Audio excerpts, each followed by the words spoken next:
আজ আমাদের সঙ্গে আমন্ত্রিত অতিথি হিসেবে আছেন জগন্নাথ বিশ্ববিদ্যালয়ের শিক্ষক জনাব রাহাত মিনহাজ।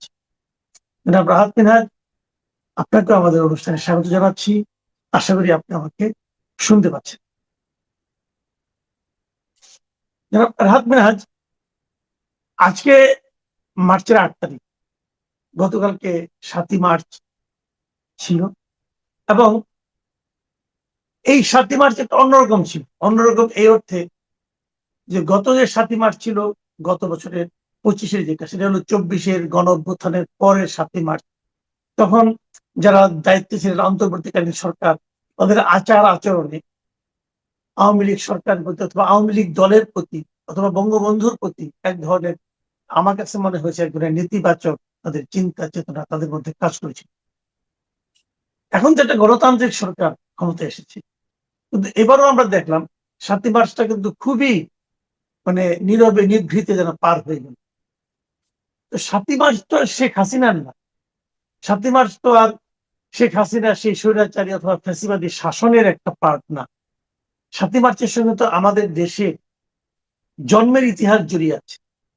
7ই মার্চকে এই যে অবজ্ঞা করা এবং অবজ্ঞা করার যে প্রবণতা, অথবা আমি মিডিয়াতে গুলো দেখলাম ভয়ঙ্কর রকম আচরণ, তারাও যেন মিডিয়াগুলো যেন 7ই মার্চ প্রায় ভুলেই গেল।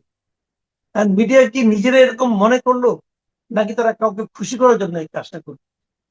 এই যে বিষয়গুলো, এগুলো আমি নিজে আসলে ঠিক বুঝতে পারি না। আপনি কিছু বুঝতে পেরেছেন? জি, ধন্যবাদ আপনাকে। আমি একটু খুব সহজ করে বলি, সেটা হচ্ছে বাংলাদেশের মুক্তিযুদ্ধের যে ঐতিহাসিক ধারাক্রম, সেই ঐতিহাসিক ধারাক্রমের মধ্যে 7ই মার্চ অবশ্যই একটা অত্যন্ত গুরুত্বপূর্ণ দিন। এবং বঙ্গবন্ধু শেখ মুজিবুর রহমানের যে আপনার দীর্ঘ রাজনৈতিক জীবন, এবং আমি বলবো বাঙালি রাজনীতিবিদদের মধ্যে তিনি যে অন্যতম মহত্তম পুরুষ, তারও অনেক সমস্যা ছিল। তিনি যখন রাষ্ট্রপ্রধান হয়েছেন তখন দেশ চালানোর ক্ষেত্রে তার সীমাহীন ব্যর্থতা ছিল, পরবর্তীতে বাকশাল করেছেন, সেটাও আমরা কেউ কামনা করিনি। কিন্তু এই দেশকে স্বাধীন করার জন্য যে সকল নেতা আপনার বড় ভূমিকা রেখেছেন, আমি বলবো সেখানে শেখ মুজিবুর রহমান অতুলনীয়। সেখানে তার সাথে তুলনীয় কেউ নেই। এবং তার জীবনের আমি বলবো মহত্তম একটা ক্ষণ হচ্ছে আপনার এই 7ই মার্চের ভাষণ। তো 7ই মার্চের ভাষণকে আসলে শেখ মুজিব আওয়ামী লীগীকরণ, আওয়ামী লীগের এটার পেছনে আওয়ামী লীগেরও কিছু দায় আছে। আপনি খেয়াল করে দেখেন, শেখ হাসিনার আমলে 7ই মার্চের ভাষণ শুনতে শুনতে আপনার আমার কান ঝালাপালা হয়ে গিয়েছিল। বাংলাদেশের টেলিভিশনগুলো, গণমাধ্যমগুলো অলমোস্ট পাগল হয়ে গিয়েছিল। শুধু তাই নয়, আপনি 7ই মার্চের ভাষণ শুনতে বাধ্য, আপনার মোবাইলের কলার টিউনের মধ্যে এটা আপনার ঢুকে দেওয়া হয়েছিল। এগুলো বাধ্য করা হয়েছিল। এবং কি হয়েছে, মানুষ আসলে বিতৃষ্ণা বা বীতশ্রদ্ধ বোধ করেছে একটা সময়। কিন্তু আবার এটাও ঠিক যে আপনি 7ই মার্চের ভাষণকে ভুলতে পারেন না, 7ই মার্চ ভাষণকে মুছে দিতে পারেন না, কারণ এটা আপনার আমার মুক্তিযুদ্ধের, গর্বের মুক্তিযুদ্ধের ইতিহাসের একটা অত্যন্ত গুরুত্বপূর্ণ পার্ট। এখন আওয়ামী লীগ ক্ষমতায় নেই, আওয়ামী লীগের পতন হয়েছে, আওয়ামী লীগের বেশিরভাগ নেতাকর্মী পলাতক, তারা কোনো অনুষ্ঠানও করতে পারেন না। তো এখন এই প্রেক্ষাপটে তারা তো কিছু করতে পারছে না, কিন্তু এই প্রেক্ষাপটে যারা এখন ক্ষমতাসীন রাষ্ট্রযন্ত্রে যারা আছেন, আমি ব্যক্তিগতভাবে ভেবেছিলাম তারা হয়তো একটু হচ্ছে আপনার সহনশীলতা এবং বাস্তবতা বোধের নিরিখে বঙ্গবন্ধু শেখ মুজিবুর রহমান এবং 7ই মার্চের ভাষণকে আপনার একটা ছোটখাটো স্বীকৃতি বা প্রাপ্য সম্মান হলেও তারা দেবেন। কিন্তু তার কোনো ধরনের আপনার ছিটে ফোটা আপনি দেখেছেন কিনা আমি জানি না, আমি খুব একটা দেখিনি। কিছু গণমাধ্যম, বাংলাদেশের কিছু গণমাধ্যম কিছু সংবাদ প্রকাশ করেছে। রাষ্ট্রীয়ভাবে তো কোনো ধরনের আচার অনুষ্ঠান ছিলই না। ইভেন দু একজন ব্যক্তি যদি ভাষণ বাজানোর চেষ্টা করেছে, কেউ আবার ফুল দিতে গেছে, হ্যাঁ, তাতেও বাধা তৈরি করা হয়েছে, গ্রেফতার করা হয়েছে, যেটা ভীষণভাবে নিন্দনীয় বলে মনে করি। এই যে গ্রেপ্তারটা, যেমন 32 নম্বরে, 32 নম্বর বলতে তখন আর কিছু নাই, কারণ 32 নম্বরে কোনো ভবন নাই, একটা ভাঙা স্তূপের মতো। সেখানেও যদি কেউ নিজের ব্যক্তিগত শ্রদ্ধা জনিত কারণ, ব্যক্তিগত আবেগ জনিত কারণ ফুল দিতে যায়, আপনার কি মনে হয় রাষ্ট্রীয় কোনো আইনে তাকে গ্রেপ্তার করা যায়? এটা কি সন্ত্রাসী কর্মকাণ্ড? ফুল দিতে যাওয়াটা কি একটা সন্ত্রাসী কর্মকাণ্ডের মধ্যে পড়ে? এই কাজটাই সব করার মাধ্যমে সরকার আসলে কি প্রমাণ করে? আমি আপনাকে ছোট্ট করে বলি, এই কথাটা বলার পরে আপনি হয়তো নয়, বহু লোক আমাকে আওয়ামী লীগের ফ্যাসিবাদের দোষর বলতে পারে আর কি। হ্যাঁ, 32 নম্বর আছে।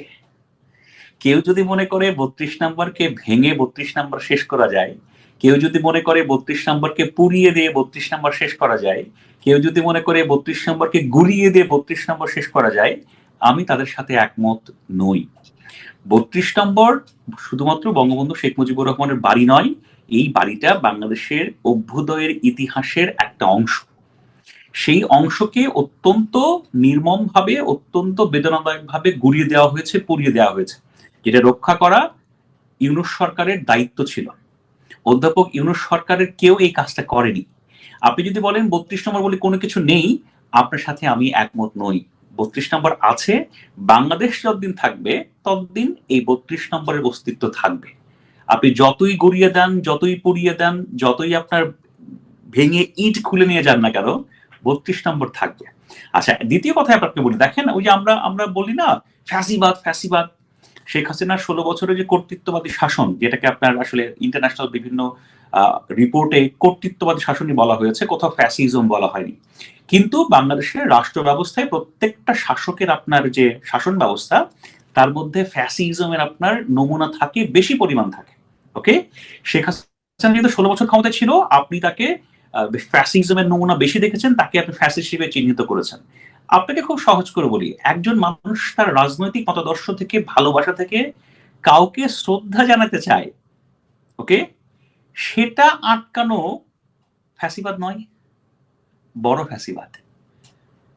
যে আমি আপনাকে ভালোবাসি, আমি আপনাকে শ্রদ্ধা জানাতে চাই, আওয়ামী লীগের এমপিরা, আওয়ামী লীগের পুলিশ কর্মকর্তারা, আওয়ামী লীগের গোয়েন্দা কর্মকর্তারা অপরাধ করেছে, তাদেরকে আপনি বিচার করে শুলে চড়ান, কিন্তু আমি শেখ মুজিবুর রহমানের কথা বলতে পারবো না, আমি শেখ মুজিবুর রহমানকে ভালোবাসতে পারবো না? এটা হতে পারে? তাহলে কেউ যদি ধরেন ধরেন ধরেন এখন আওয়ামী লীগ সরকার ক্ষমতায়, কেউ যদি জিয়াউর রহমানকে ভালোবাসেন, কেউ যদি জিয়াউর রহমান নামে মিলাদ করেন, হ্যাঁ, আপনি সেটা আটকাতে পারবেন? সম্ভব?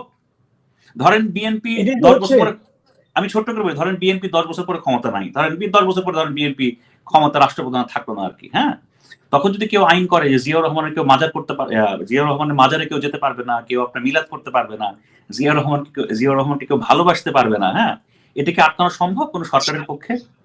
ইম্পসিবল। এখন এইগুলি তো যখন হচ্ছে, আমরা দেখছি গতকাল আরেকটা ঘটনা ঘটলো। ঢাকা বিশ্ববিদ্যালয়ে একজন ছাত্র, তিনি 7ই মার্চের ভাষণ একটা বড় মানে আপনার সাউন্ড বক্সে বাজাচ্ছিলেন, তাকে ধরে নিয়ে যাওয়া হলো এবং একজন পুলিশ কর্মকর্তা বললেনও যে 7ই মার্চের ভাষণ বাজানো নিষিদ্ধ, কাজে ধরে নিয়ে আসা হলো। 7ই মার্চের ভাষণ বাজানো নিষিদ্ধ হলো কবে? আপনি জানেন কিছু?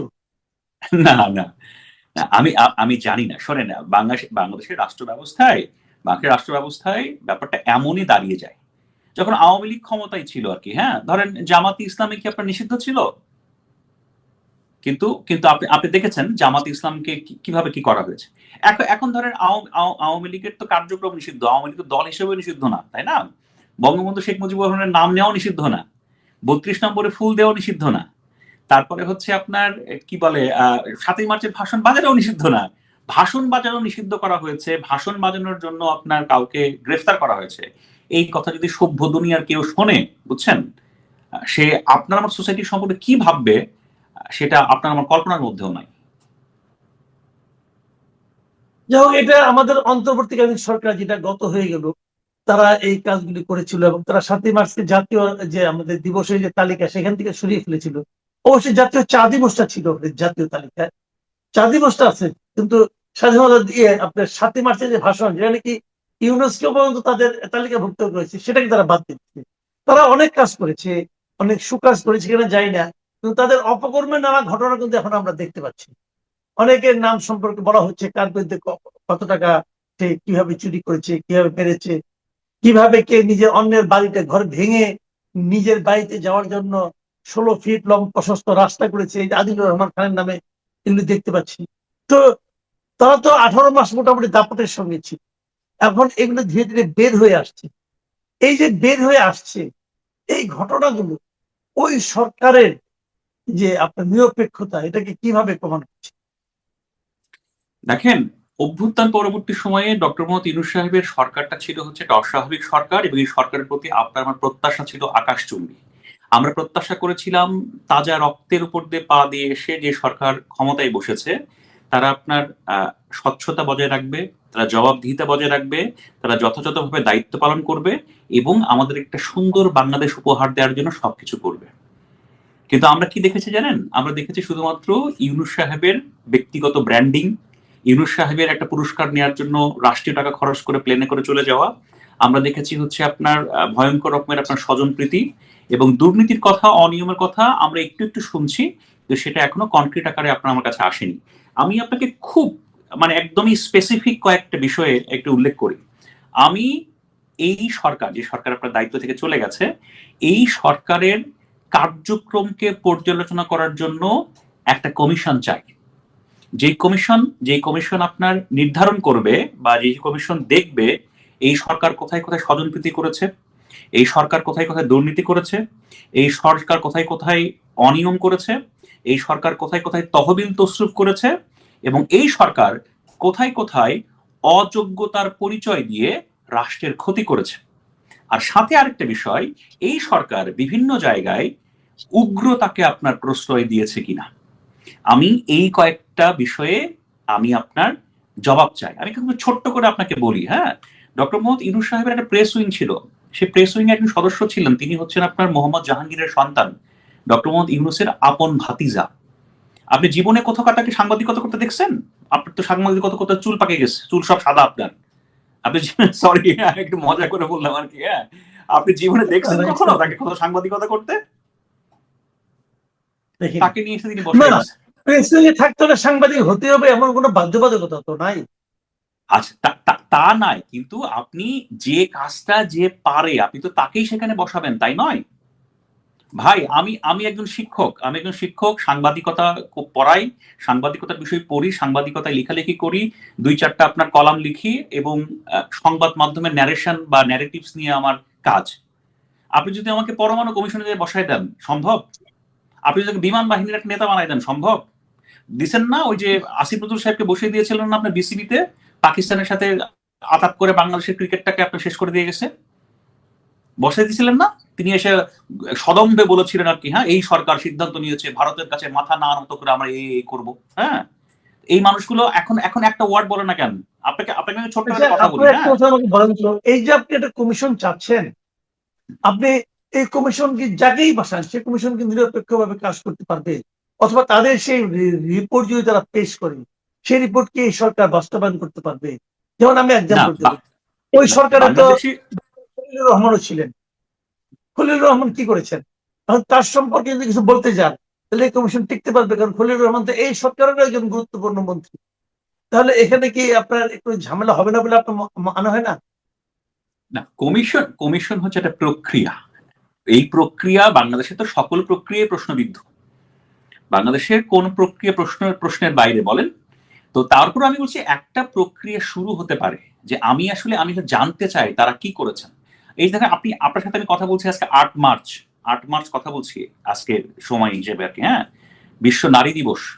এই সরকার নারীদের উন্নয়নে একটা নারী কমিশন করেছিল, অনেক ঢাক ঢোল পিটিয়ে কমিশনের প্রতিবেদন কি এরকম, হ্যাঁ।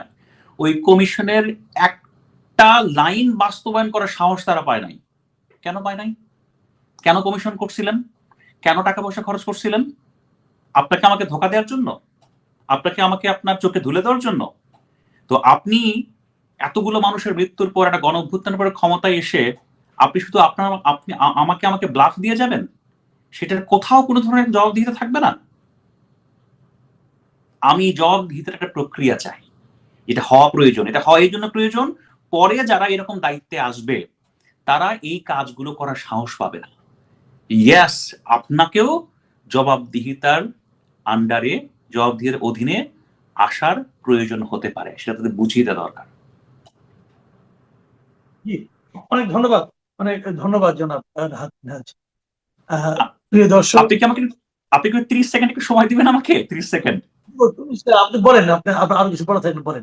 না, আমি একটা 30 সেকেন্ডের সময় দিই। দেখেন, আমি একটু ওই যে বললাম না যে আমি সামান্য শিক্ষক মানুষ, একটু পড়াশোনা করি আর একটু সংবাদপত্র পড়ি আর কি, হ্যাঁ।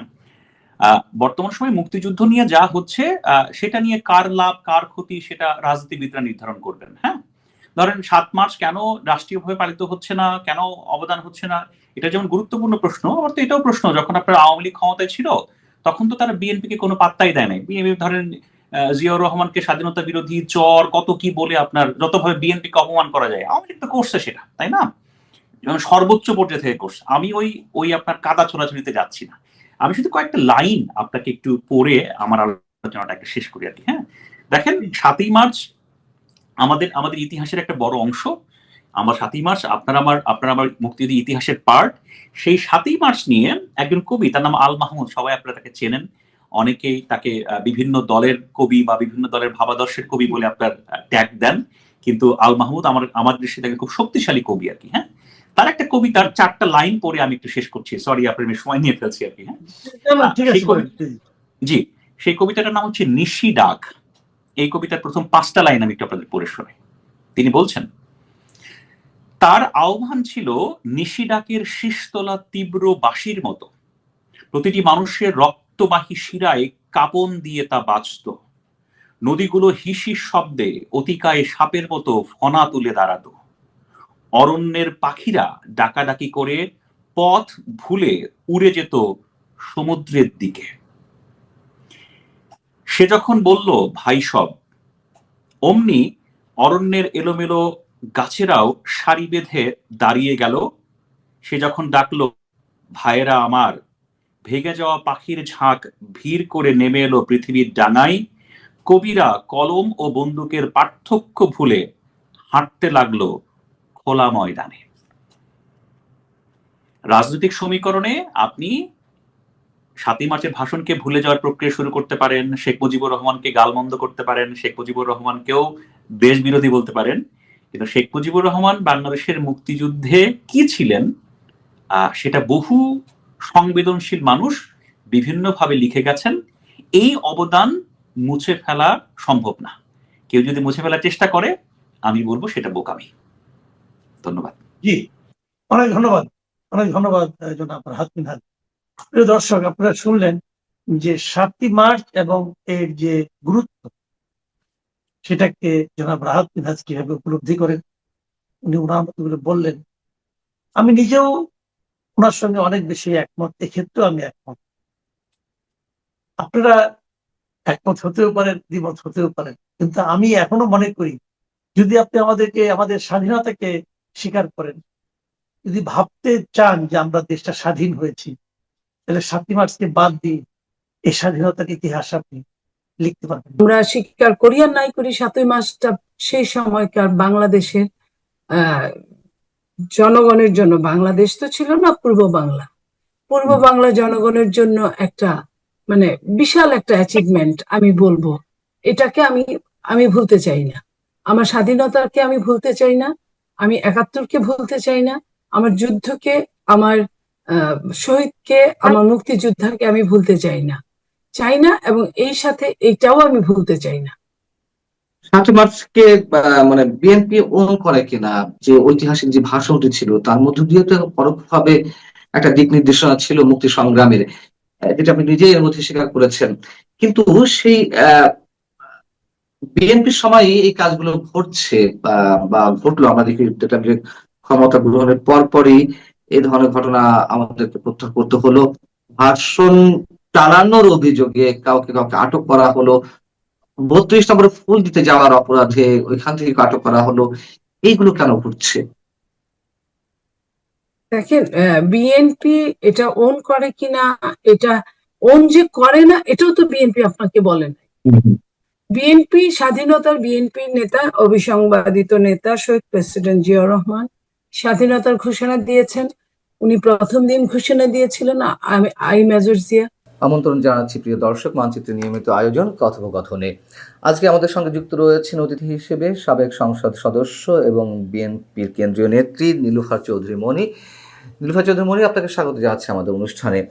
যেহেতু আজ 8 মার্চ আন্তর্জাতিক নারী দিবস, সেই জায়গা থেকেই আপনার কাছে প্রথমেই প্রশ্ন করতে চাই, যদিও আমরা অন্য কিছু বিষয় আলোচনা করব, তারপরও দিবসকে কেন্দ্র করে যদি প্রশ্ন করি যে গত 1 বছরে ধর্ষণের সংখ্যায় কেবলমাত্র বেড়েছে 27%, ডক্টর ইউনূস সরকারের সময়। এবং যে নারী সমস্যা কমিশন গঠিত হয়েছিল, একটা তুমুল মৌলবাদী গোষ্ঠী, সাম্প্রদায়িক গোষ্ঠীর চাপের মুখে সেই নারী কমিশনের রিপোর্ট আমলে নিলই না ডক্টর ইউনূস সরকার। আপনার কি মনে হয় যে ডক্টর ইউনূস সরকার তুমুলভাবে মৌলবাদী গোষ্ঠীর দ্বারা নিয়ন্ত্রিত ছিল বিধায় এতগুলো যে কমিশন করা হলো, তার মধ্যে নারী কমিশনের রিপোর্টটি তারা আমলেই নিল না? দেখেন, সরকার চাইলে অনেক কিছু করতে পারে, সরকার চায় নাই। সরকার মৌলবাদ দ্বারা পরিবেষ্টিত ছিল, এটা যেমন সত্য, ঠিক তেমন ওইটাকেও আমি ফেলে দিতে পারি না যে আবহমান কাল থেকে হয়ে আসছে, এটাকে কোনো মাইন্ডেই নেওয়া হয় না। মাইন্ডসেট তো অনেক দূরের কথা, মাইন্ডেই আনা হয় না। তো সেইখানে সরকারকে এমনি বাইরে থেকে যাই বোঝা যাক না, সরকার যে একটা মৌলবাদী গোষ্ঠীর দ্বারা পরিচালিত ছিল, এটা কিন্তু এখন বলার অপেক্ষা রাখে না। যত রকম বাইরে যেটাই নিয়ে সমালোচনা হোক, তারা যেটাই আরেকটা নাটক মঞ্চস্থ করুক না কেন, তারা যে মৌলবাদ দ্বারা পরিবেষ্টিত ছিল, এটা কিন্তু অনেকভাবে প্রমাণিত হয়েছে। তাহলে আমরা বিএনপির কথা কি বলবো? আপনি যেমন বলছিলেন যে আহ রাজনৈতিক দলগুলো এবার মাত্র 3%, 3.5% বা কোনো কোনো রাজনৈতিক দল 1% নারীদেরকে মনোনয়ন দেয়নি জাতীয় সংসদ নির্বাচনের ক্ষেত্রে।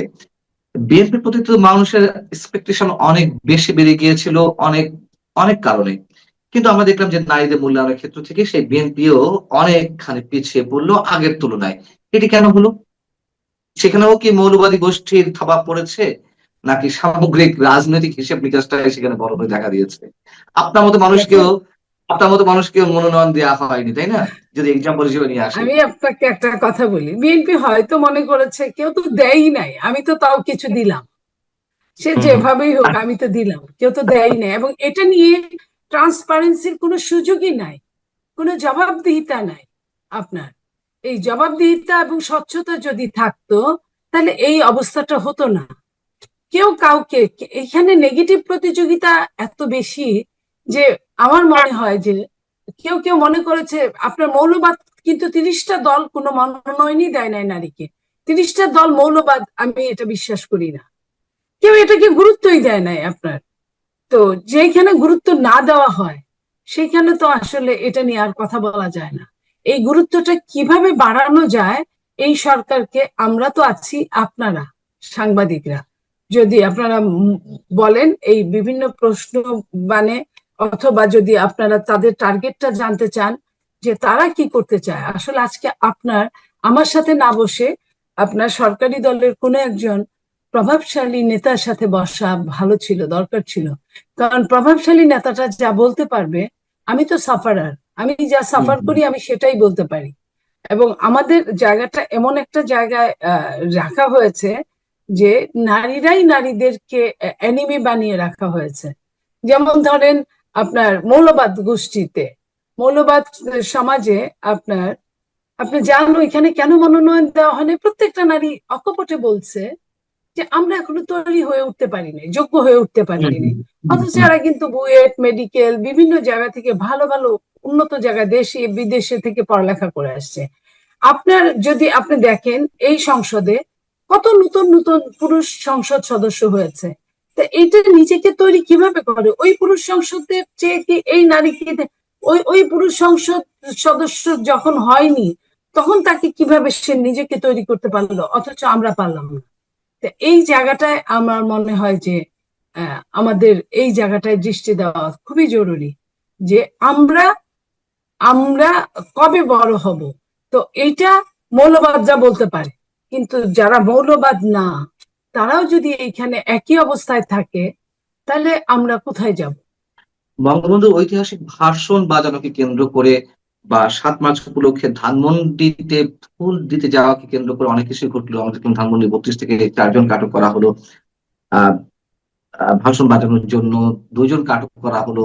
আবার মব ক্রিয়েট করা হলো শাহবাগের সামনে, যেখানে একজন নারী, তিনি ছাত্রলীগের নন, তারপরেও তিনি বঙ্গবন্ধুর ভাষণ বাজাচ্ছিলেন, সেখানে তার উপর মব করা হলো, তাকে ধরে আবার থানায় দেওয়া হলো। এই সব যে বিষয়গুলো ঘটলো রোববার সারাদিন, আপনার প্রতিক্রিয়া জানতে চাচ্ছি একটু। এটা আসলে এক কথায় দুঃখজনক।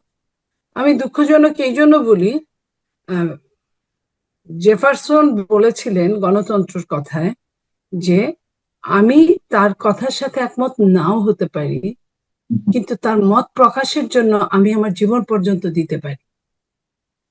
তো এই যে রাজনীতি, আমি একটা রাজনীতি করি, আমি সেই রাজনৈতিক দলের অনেক কিছু, আমাদের সঙ্গেও অনেক কিছু করা হয়েছে অতীতে, কিন্তু আমরা তারপরেও মনে করি যে কোনো রাজনৈতিক দলের বেসিক স্ট্রাকচার থেকে তাকে দূরে সরানো ঠিক না। আর যে জিনিসটা যেটা ইতিহাসের সাথে সম্পৃক্ত, আমি কোনো ইতিহাসকে বিকৃত করতে চাই না, কোনো ইতিহাসকে না। ইতিহাস ইতিহাসের মতো, এখানে ভালো থাকলে ভালো থাকবে, মন্দ থাকলে মন্দ থাকবে। সেটাই, মন্দটা আমরা মনে করব বলেই আমাদের ফিউচার ভালো হবে। তো এই জন্য বলা হয় যে হে অতীত, তুমি গোপনে গোপনে কাজ করে যাও ভুবনে ভুবনে। তো এই যে 7ই মার্চ, আমরা স্বীকার করি আর নাই করি, 7ই মার্চটা সেই সময়কার বাংলাদেশের আহ জনগণের জন্য, বাংলাদেশ তো ছিল না, পূর্ব বাংলা জনগণের জন্য একটা মানে বিশাল একটা অ্যাচিভমেন্ট আমি বলবো। এটাকে আমি ভুলতে চাই না। আমার স্বাধীনতাকে আমি ভুলতে চাই না, আমি 71কে ভুলতে চাই না, আমার যুদ্ধকে, আমার শহীদকে, আমার মুক্তিযোদ্ধাকে আমি ভুলতে চাই না, এবং এই সাথে এইটাও আমি ভুলতে চাই না। 7ই মার্চকে মানে বিএনপি ওন করে কিনা, যে ঐতিহাসিক যে ভাষণটি ছিল তার মধ্য দিয়ে তো পরোক্ষভাবে একটা দিক নির্দেশনা ছিল মুক্তি সংগ্রামের, যেটা আপনি নিজেই এর মধ্যে স্বীকার করেছেন। কিন্তু সেই বিএনপির সময় এই কাজগুলো ঘটছে বা ঘটলো, আমরা দেখি যেটা যে ক্ষমতা গ্রহণের পরপরই এই ধরনের ঘটনা আমাদেরকে প্রত্যাখ্যান করতে হলো। ভাষণ চালানোর অভিযোগে কাউকে কাউকে আটক করা হলো, 32 নম্বরে ফুল দিতে যাওয়ার অপরাধে ওইখান থেকে আটক করা হলো। এইগুলো কেন ঘটছে? দেখেন, বিএনপি এটা ওন করে কিনা, এটা ওন যে করে না এটাও তো বিএনপি আপনাকে বলেন। বিএনপি স্বাধীনতার, বিএনপি নেতা, অবিসংবাদিত নেতা শহীদ প্রেসিডেন্ট জিয়াউর রহমান স্বাধীনতার ঘোষণা দিয়েছেন। উনি প্রথম দিন ঘোষণা দিয়েছিলেন, আমি মেজর জিয়া বলছি। পরের দিন উনি যখন বুঝলেন যে 1-2 দিন পর পর এই দেশে আর্মি কু হয়, সেনাবাহিনীর কু হয়, এটাকেও, যেহেতু আমি একজন সেনাবাহিনীর লোক, এটাকে কু হিসেবে চালিয়ে দিতে পারে পশ্চিম পাকিস্তানিরা, তখন উনি কিন্তু বলেছিলেন যে on behalf of Sheikh Mujibur Rahman. তো শেখ মুজিবুর রহমান সাহেব তখন রাজনীতি করতেন, উনি তখন আন্দোলন করেছেন। আন্দোলনটা ছিল আপনার দুই দেশের মধ্যে, যে যদি এটা না হয়, যদি আমরা সংখ্যাগরিষ্ঠতা ভাবে আমরা জিতেছি, সংসদ সদস্য হয়েছি, আমাদের এখান থেকেই প্রধানমন্ত্রী নিয়োগ হবে, এবং এটা যদি না হয়, এটা না হলে এবারের সংগ্রাম স্বাধীনতার সংগ্রাম, এবারের সংগ্রাম মুক্তির সংগ্রাম।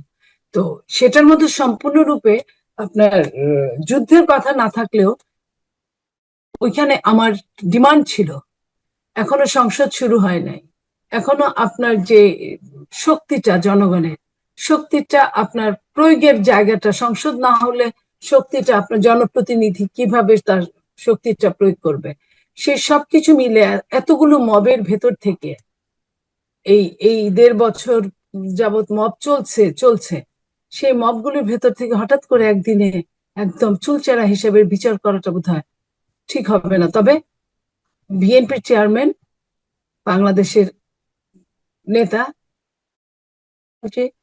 জনাব তারেক রহমান সাহেব, উনি এই কয়েকদিনে যা যা দেখিয়েছেন, উনি কিন্তু মানে honesty is the best policy, এই নীতিতে উনি ওনাকে নিয়োগ করেছেন, এবং এই নীতিটার সঙ্গে কিন্তু আইনের শাসন, এটা কিন্তু যায়, আইনের শাসনটা যায় বলে আমরা মনে হয় যে আমাদেরকে একটু সময় দেন, অবশ্যই অনেক কিছুই হয়তো বা ক্লিয়ার হয়ে যাবে। কিন্তু অনেক কিছুর জন্যই অনেক সময় প্রয়োজন হয় না নিরুপা চৌধুরী মনি। আমি যদি সাংবাদিক আনিস আলমগীর কথা বলি, তিনি প্রায় 3 মাস হয়ে গেলেন কারাগারে বন্দী রয়েছেন। তার একটি মামলায় জামিন হলো 5 মার্চ, আর একটি মামলা দুদকের মামলা, সেটি জামিন হলো না। এবং নিম্ন আদালত যে এখনো পর্যন্ত নির্বাহী বিভাগের অধীনে, সরকারের অধীনে, এটা আমরা সবাই জানি, এটি ওপেন সিক্রেট। আইনমন্ত্রীরা বা সরকার যেভাবে চালাতে বলে, নিম্ন আদালতের বিচারকরা সেভাবেই চালান। আহ আনিস আলমগীরের জামিনটা কেন দেওয়া হচ্ছে না? তাহলে ডক্টর ইউনূস সরকার যে জঙ্গিবাদের দ্বারা পরিবেষ্টিত হয়ে পরিচালিত হচ্ছিল, সেই আক্রোশের মাধ্যমে আমাকে কিংবা আনিস আলমগীরের মতো মানুষদেরকে জেলে রাখা হয়েছে বা এখন হচ্ছে, তারই ধারাবাহিকতা এখনো চলছে। আমরা কি তেমনটাই ধরে নেব? দেখেন, আপনি যা বলেছেন, আমার যদি ভুল না হয়, অনেকগুলো আমি খোঁজ নিয়েছি, অনেকগুলো আওয়ামী লীগের নেতাদের অনেক জামিন হয়েছে ইতিমধ্যে। হ্যাঁ। জামিন হয়েছে, জামিন হচ্ছে, এটা একটা ধারাবাহিকতা রক্ষা করে হচ্ছে। আপনার আনিস আলমগীরের মামলার মেরিটটা কি কি সেটা দেখে তারও জামিন হবে না এটা আমি বলতে পারি না, তারও জামিন হবে এইটাই আমি বলতে চাই। তারও জামিন হবে, আমি মনে করি ওয়েট অ্যান্ড সি। এখনো একটা মাসও যায় নাই। 12 তারিখে দায়িত্ব ইলেকশন হয়েছে, 17 তারিখে দায়িত্ব নেওয়া হয়েছে, এখন আজকে হলো গিয়া 7-8 তারিখ। সো আপনারা একটু সময় দেন, নিশ্চয়ই বিএনপি ইনশাল্লাহ ভালো যা করবে ভালোর জন্যই করবে, ভালো কিছুই করবে।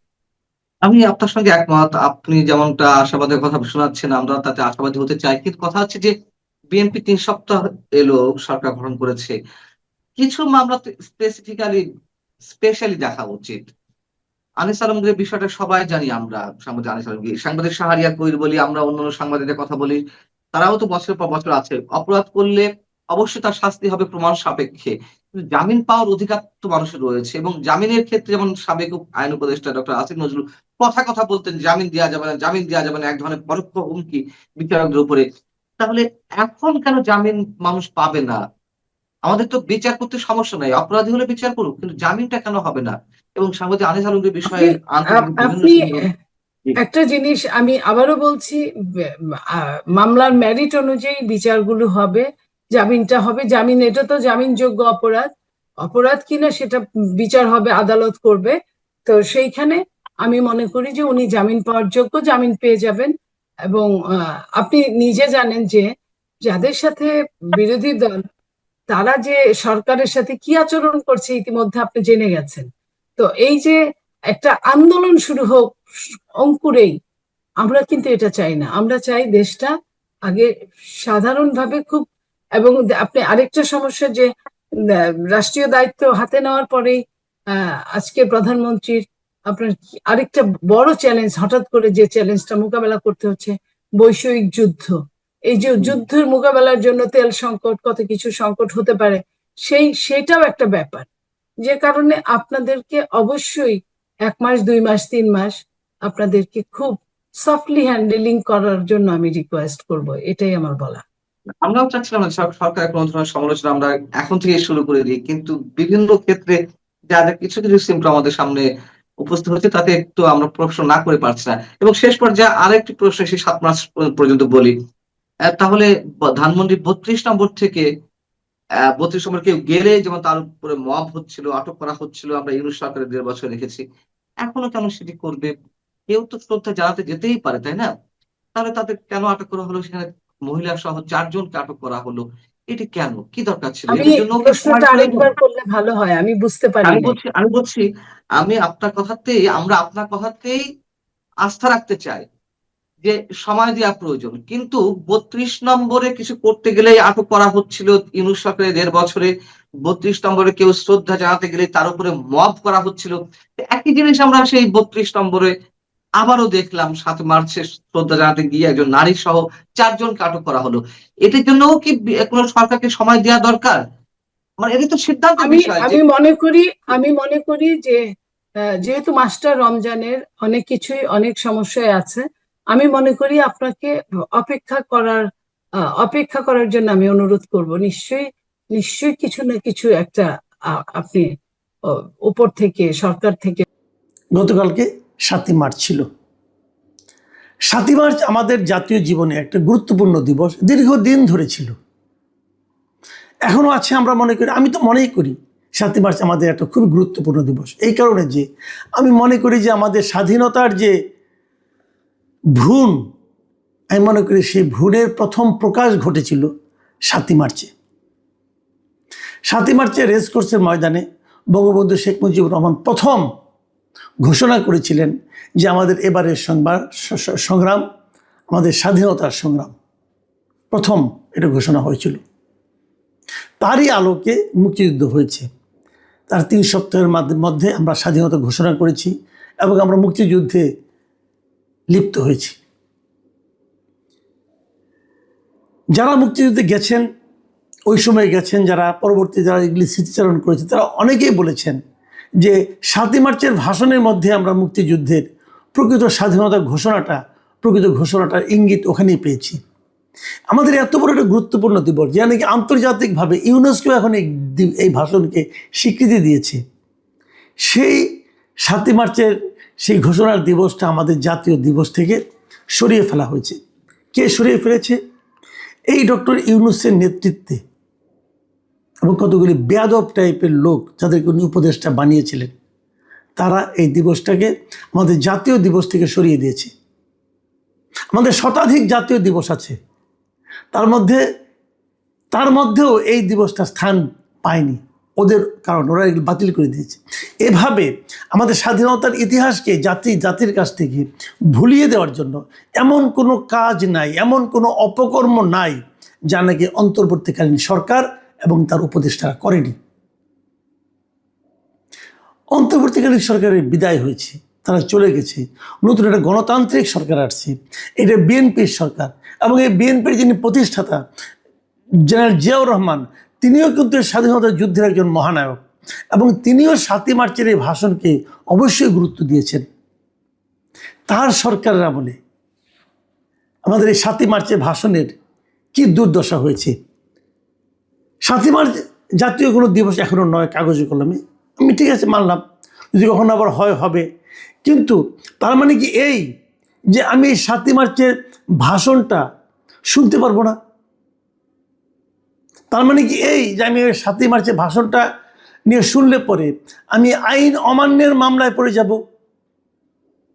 বেশি কিন্তু তাই হয়েছে। 7ই মার্চে আমরা দেখেছি চানখারপুর এলাকা থেকে, চানখারপুর মোড় থেকে একজন সাউন্ড বক্সে 7ই মার্চের ভাষণ বাজাচ্ছিল। ঢাকা বিশ্ববিদ্যালয়ে একজন সাবেক ছাত্রকে ধরে আনা হয়েছে এবং তাদের শাহবাগ থানা নিয়ে যাওয়া হয়েছে। তাদেরকে জিজ্ঞাসা করা হয়েছে শাহবাগ থানার ওসিকে যে ওনাকে আপনি ধরলেন কেন? তাহলে এই ওসি মনিরুজ্জামান উনি বলেছেন প্রথম আলো পত্রিকাকে যে ওটা বঙ্গবন্ধুর 7 মার্চের ভাষণ বাজাচ্ছিল, এটা তো নিষিদ্ধ, এই জন্য নিয়ে আসা হয়েছে। মানে এই লোকটা জানেও না, উনি ওসি হয়েছেন, উনি জানেনও না যে কোনটা নিষিদ্ধ কোনটা নিষিদ্ধ নয়। 7ই মার্চের ভাষণ নিষিদ্ধ কে করেছে? মিস্টার মনিরুজ্জামান, আপনাকে জিজ্ঞাসা করছি ভাই, আপনি তো আইন প্রয়োগকারী সংস্থার একটা প্রধান, ওই এলাকার প্রধান, আপনি তো নিজেই জানেন না যে 7ই মার্চে ভাষণ প্রচারটা নিষিদ্ধ কি নিষিদ্ধ নয়। 7ই মার্চে ভাষণ প্রচার তো নিষিদ্ধ নয়। আবার যে কোনো মানুষ, আরও চেয়ে বড় কথা, আমি কারো একটা ভাষণ শুনবো, কাউকে আমি পছন্দ করি, কাউকে আমি ভালোবাসবো, এটার মধ্যে নিষিদ্ধ করার কি আছে? আমরা একটা অদ্ভুত সময়ে এসে পৌঁছেছি এবং তাকে ধরে নিয়ে আসা হলো এবং তারপর দেখলাম এর প্রতিবাদে আরও অনেক ঘটনা ঘটলো। শাহবাগে আরও অনেক ছেলে মেয়েরা আসলো, এসে তারা এই 7ই মার্চে ভাষণ শোনার মানে জোরে জোরে প্রচার করে থাকলো। এটা নিয়ে আবার মারামারি, আবার ওই রকম স্বাধীনতা বিরোধী একটা গ্রুপ এসে তাদেরকে আটকানোর চেষ্টা। এই যে একটা মানে ব্যাপারটা এমন দাঁড়িয়েছে যে বঙ্গবন্ধুর নাম উচ্চারণ করা যাবে কিনা, 7ই মার্চ উচ্চারণ করা যাবে কিনা, 7ই মার্চের ভাষণের কথা বলা যাবে কিনা, এই সবই হয়ে দাঁড়িয়েছে শেখ হাসিনার অপকর্মের সঙ্গে সম্পর্কিত বিষয়। বাস্তবিক তাই। শেখ হাসিনার প্রথম ক্ষমতায় এসেছেন 96 থেকে 2001 পর্যন্ত উনি খারাপ চালিয়েছেন, এটা বলার কোনো সুযোগ তো নাই।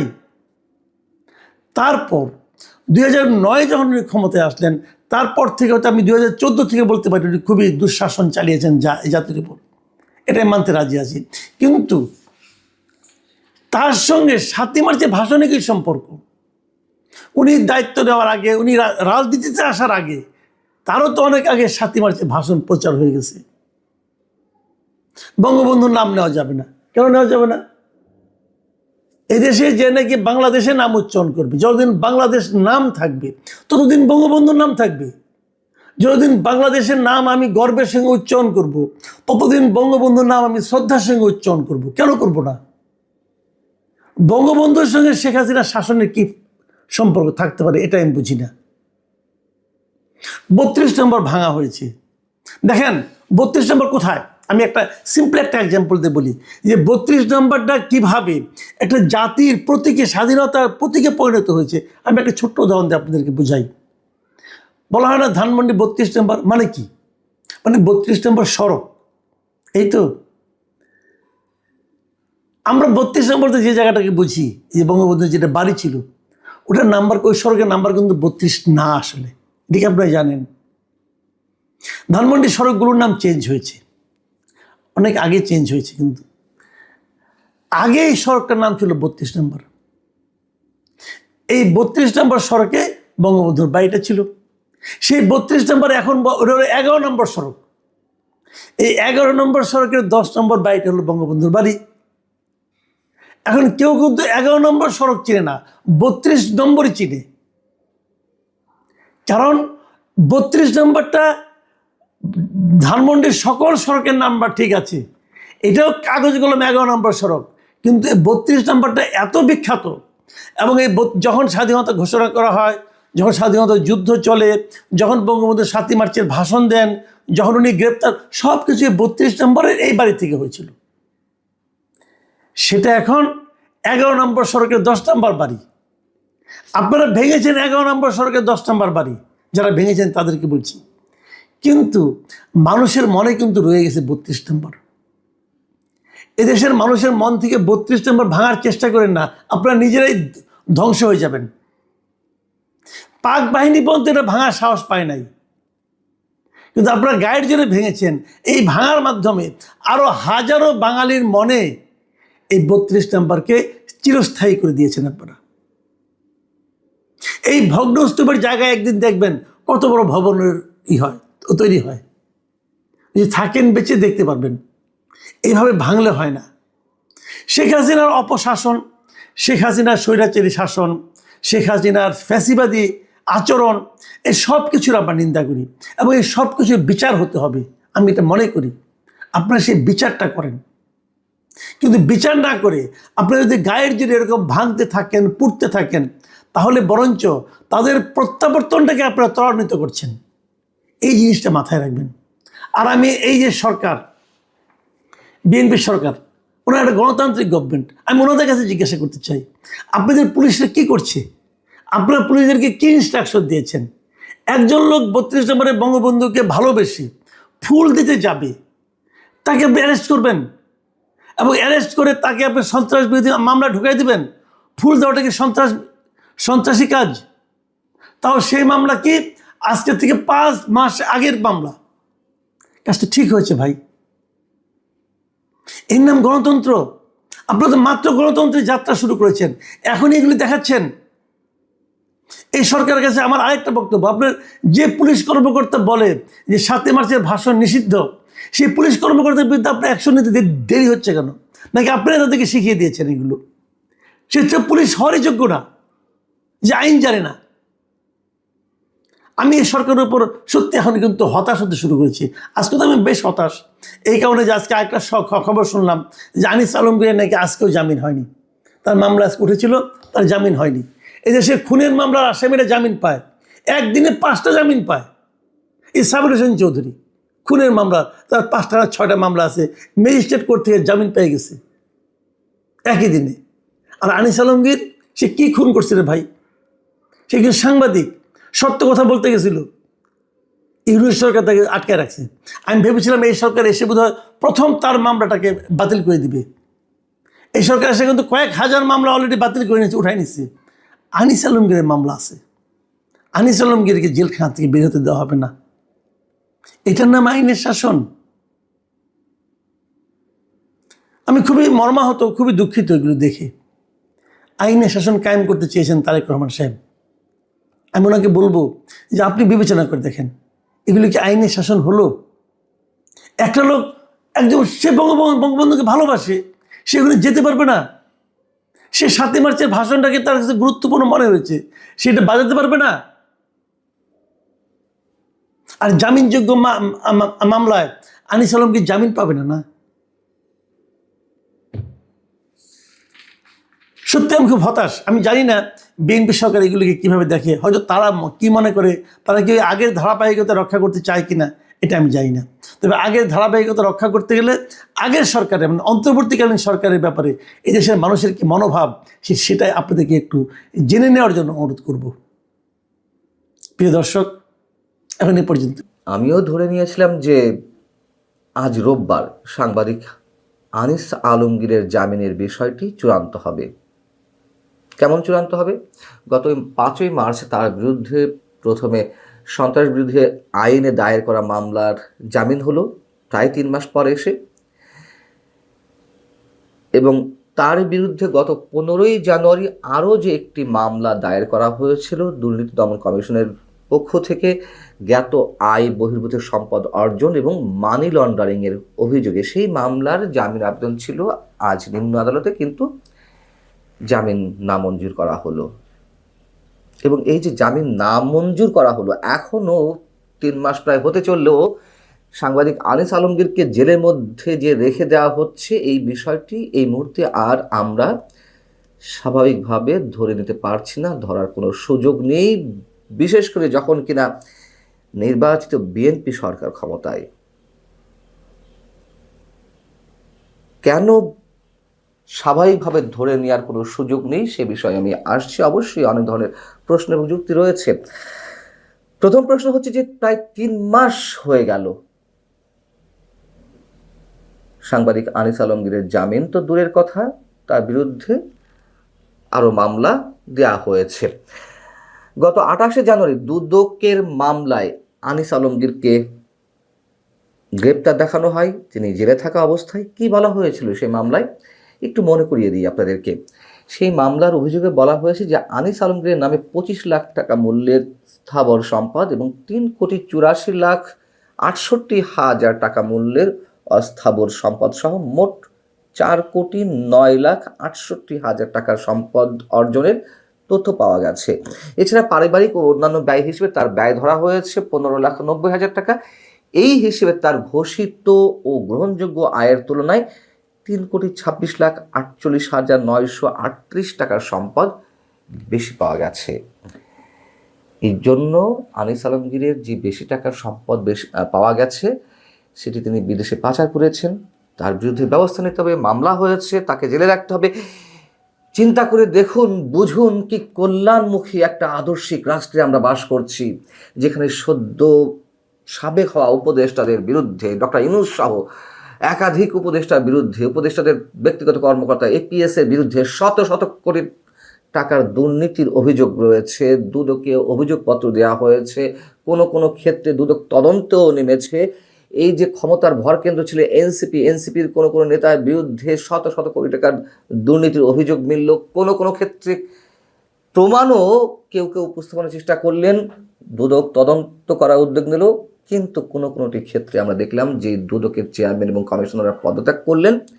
তারা এনসিপির কোনো নেতা বা এইসব উপদেষ্টাদের এপিএস পিএস কারো বিষয়ে ক্লিয়ারেন্স দিয়ে গেছেন, কোনো দুর্নীতির তথ্য প্রমাণ মেলেনি। কিন্তু আনিস আলমগীর 3 কোটি টাকার সম্পদ নাকি তিনি জ্ঞাত আয় বহির্ভূতভাবে অর্জন করেছেন, এই জন্য তাকে জেলে রাখতে হবে। আমরা যদি মনে করিয়ে দিই, বর্তমানে বিএনপি সরকার তো ক্ষমতায়, তাই না? তারেক রহমান প্রধানমন্ত্রী, সাবেক প্রধানমন্ত্রী তারেক রহমান, খালেদা জিয়া এবং বর্তমান প্রধানমন্ত্রী তারেক রহমান, তাদের বিরুদ্ধেও আওয়ামী লীগ সরকার মামলা দিয়েছিল জিয়া চ্যারিটেবল ট্রাস্ট দুর্নীতি মামলায়। কয় টাকা দুর্নীতি করেছিলেন? অভিযোগে বলা হয়েছিল মাত্র 2 কোটি টাকা। সেই 2 কোটি টাকার জন্য রাষ্ট্রের খরচ হয়েছিল শত শত কোটি টাকা। খালেদা জিয়াকে আদালতে রাখা হলো, তার জন্য আদালতে নিয়ে আসা হাজিরা, যে প্রোটোকল, যে আয়োজন, যেই বিচার বিভাগে যে কার্যক্রম, আইনজীবীদের যে উদ্যোগ, আমার তো মনে হয় শত কোটি টাকা খরচ হয়ে গেছে এই 2 কোটি টাকার মামলা পরিচালনার জন্য। এই দেশে কী হয় আমরা বুঝি না, অথচ তখন তো এস আলমের মতন টাকা পাচারকারী, অর্থ পাচারকারী, যিনি কিনা 1 বছরের মধ্যে একটি হিসাব বেরিয়েছিল 11,000 কোটি টাকা পাচার করেছেন এস আলম, ডেইলি স্টারে যখন এই সংবাদটি এলো তখন স্বতঃপ্রণোদিত হয়ে রিট করেছিলেন, মামলা করেছিলেন সাবেক সংসদ সদস্য মিস্টার সুমন। আপনার নিশ্চয় মনে আছে। তারপর কি হলো? উচ্চ আদালতের নির্দেশে হাইকোর্ট যে তদন্তের নির্দেশ দিল ইসলামের বিরুদ্ধে, সেটি বাতিল হয়ে গেল। আমরা তো সেই রাষ্ট্রে বাস করছি। এটি কোন সভ্য জগৎ? সাংবাদিক আনিস আলমগীরের বিরুদ্ধে প্রথম যে মামলাটি করা হয়েছিল গত বছরের 14ই ডিসেম্বর, এই যে কথিত জুলাই রিভলিউশনারি অ্যালায়েন্স নামের একটি সংগঠন, সেই সংগঠনের একজন সংগঠক রাজধানীর উত্তরা পশ্চিম থানায় মামলা করেছিল সন্ত্রাসের বিরুদ্ধে আইনে।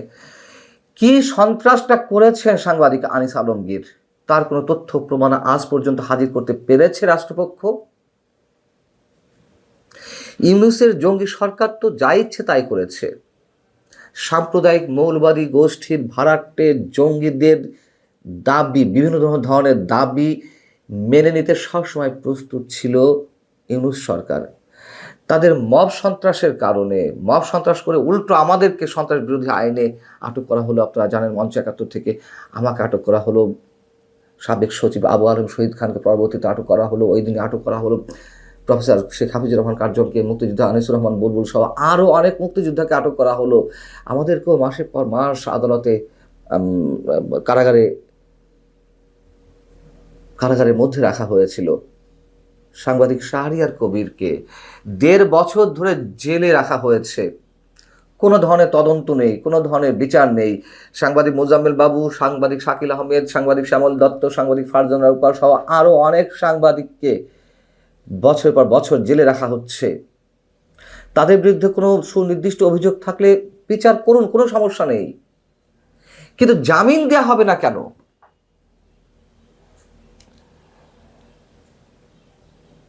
আন্তর্জাতিক মানবাধিকার সংগঠনগুলো আমাদের বিষয়ে অনেক ধরনের উদ্বেগ জানিয়েছে। আমরা কয়েক মাস জেলে থাকার পরে অন্তত ছাড়া পেয়েছি, মুক্ত ঠিক নয়, মানে জামিনে ছাড়া পেয়েছি। সাংবাদিক আনিস আলমগীরকেও সেটি করা হোক, অথচ তা করা হবে না। এই যে সাবেক আইন উপদেষ্টা ডক্টর আসিফ নজরুল কথায় কথায় জামিনের বিরোধিতা করেছেন, বিচারকদের পরোক্ষভাবে হুমকি দিয়েছেন। তিনি আইনের শাসন প্রতিষ্ঠা করতে চেয়েছেন, অথচ কথিত জুলাই যোদ্ধা ১৫০ কোটি টাকার চাঁদাবাজির অভিযোগে সুরভি নামে যেই মেয়েটিকে কারাগারে নেওয়া হলো, তাকে রিমান্ডে নেওয়ার নির্দেশ দেওয়া হলো আদালতের পক্ষ থেকে। ১ ঘন্টার মধ্যে তারকে বের করে নিয়ে আসেন ডক্টর আসিফ নজরুল ঘোষণা দিয়ে। এসআই সন্তোষকে হত্যা করা হয়েছে ৫ আগস্টের অভ্যুত্থানের সময়। এসআই সন্তোষকে হত্যা সহ থানা জ্বালিয়ে পুড়িয়ে দেওয়ার যে স্বঘোষিত আসামি, স্বঘোষিত হত্যাকারী, এই জুলাই যোদ্ধাদের একজন মাহাদি, তাকে যখন আটক করা হলো, রাতের বেলায় কোর্ট বসিয়ে তার জামিনের ব্যবস্থা করা হয়। অথচ মুক্তিযোদ্ধাদের জামিন মেলে না সহজে, সাংবাদিকদের জামিন মেলে না সহজে। সাংবাদিক আনিস আলমগীর এখনো পর্যন্ত জেলে। এখন তো ডক্টর ইউনূস সরকার নেই, এখন তো নির্বাচিত একটি সরকার রয়েছে, এবং বিএনপি সরকার গঠনের পরপরই তারা সিদ্ধান্ত নিল যে আওয়ামী লীগ সরকারের সময় তৎকালীন বিরোধী দলীয় নেতা কর্মীদের নামে যে মামলাগুলো হয়েছিল তার মধ্যে একবারেই ১,০০০ মামলা প্রত্যাহারের বা পুনর্বিবেচনার সিদ্ধান্ত নেওয়া হলো স্বরাষ্ট্র মন্ত্রণালয়ের পক্ষ থেকে। তাহলে সাংবাদিক আনিস আলমগীরদের দোষ কি? আমাদের ধারণা ছিল, প্রায় তো ২০-২২ দিন হতে চলল, তারেক রহমানের সরকার অন্তত যে স্পর্শকাতর বিষয়গুলো রয়েছে সাংবাদিক আনিস আলমগীরদের মতন যে মামলাগুলো, সেসব বিষয়ে একটা তড়িৎ সিদ্ধান্ত নেবে, নির্বাহী আদেশে কোনো একটা বিশেষ সিদ্ধান্ত আমরা জানতে পারবো। কিন্তু আমরা আশাহত হলাম। সাংবাদিক আনিস আলমগীরের জন্য অবশ্যই আমাদের সবারই